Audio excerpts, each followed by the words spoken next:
Assalamualaikum warahmatullahi wabarakatuh. Sebelumnya perkenalkan, nama saya Muhammad Arif dari jurusan Ilmu Komputer, Fakultas Matematika dan Ilmu Pengetahuan Alam dengan nomor induk mahasiswa 2303114579. Baiklah, saya di sini akan menjelaskan materi bagaimana cara memulai usaha yang baru. Yang pertama, kita dapat melakukan identifikasi peluang.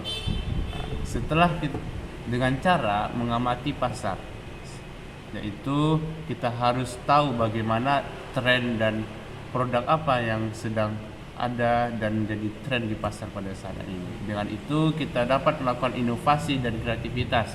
Maka dengan inovasi dan kreativitas ini kita dapat membuat atau menciptakan produk kita agar dapat diminati oleh konsumen dengan cara yang lebih ramai.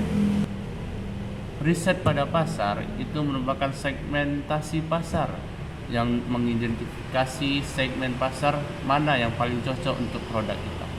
Setelah itu kita harus memikirkan pesaing, yaitu dengan memikirkan pesaing kita dapat menentukan harga yang lebih relevan lagi untuk para konsumen nanti, sehingga tidak ada yang namanya produk akan kemahalan.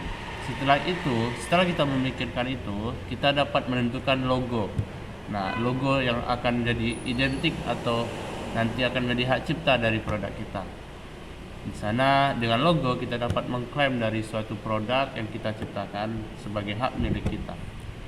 Layanan atau produk itu juga termasuk sebagai yang dapat kita tawarkan. Nah, fitur utamanya itu sangat bermanfaat bagi para pelanggan. Nah, strategi pemasaran dan penjualan juga merupakan hal penting bagi produk kita, karena di sini kita dapat menentukan target pasar kita. Nah, itu yang nantinya itu akan meningkatkan pelanggan kita. Lalu promosi juga merupakan bagian dari hal yang penting untuk mempromosikan produk-produk kita, tentu juga perusahaan kita nantinya.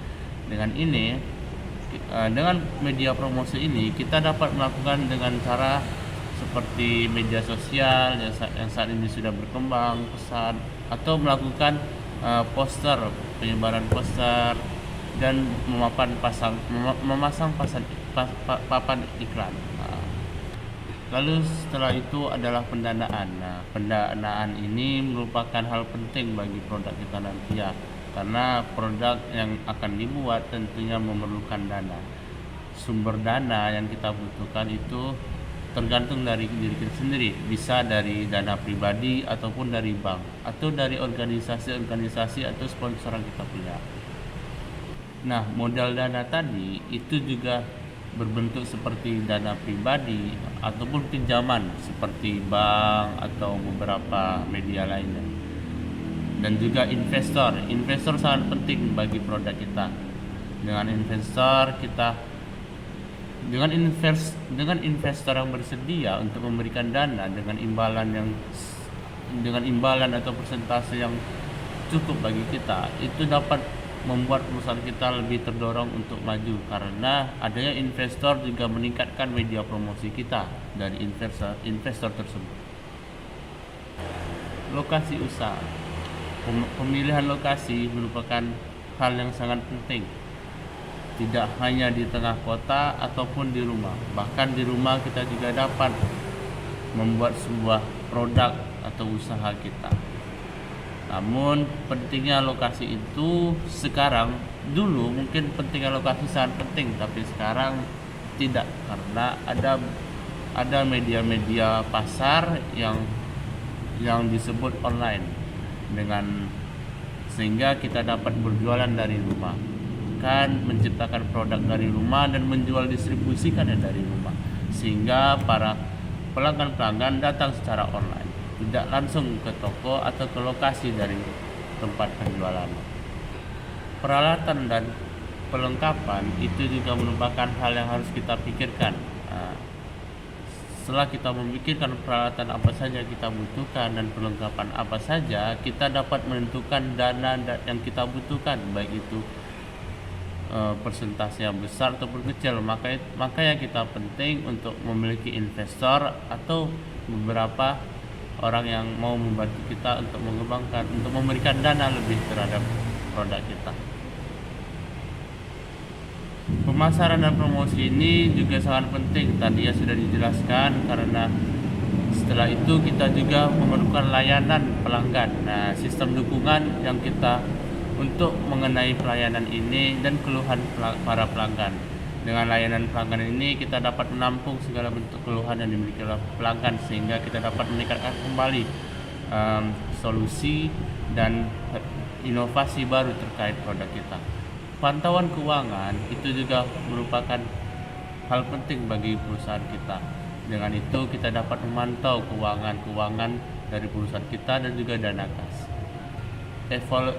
Evaluasi kinerja juga merupakan hal yang harus kita lakukan nanti ya setelah kita meluncurkan produk kita.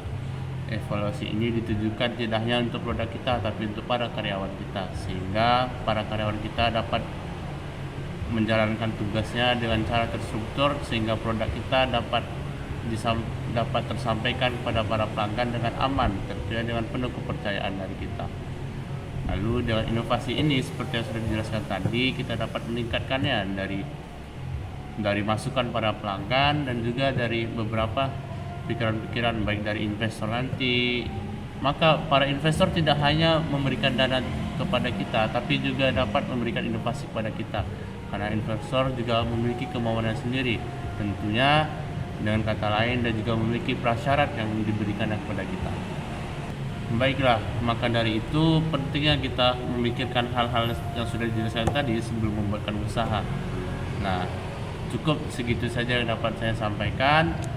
Maka mungkin kurang lebihnya kalian dapat melakukan riset terlebih lagi dengan cara membaca buku atau mencari media-media yang dapat menjelaskan terkait bagaimana cara yang baik untuk memulai usaha yang lebih bagus.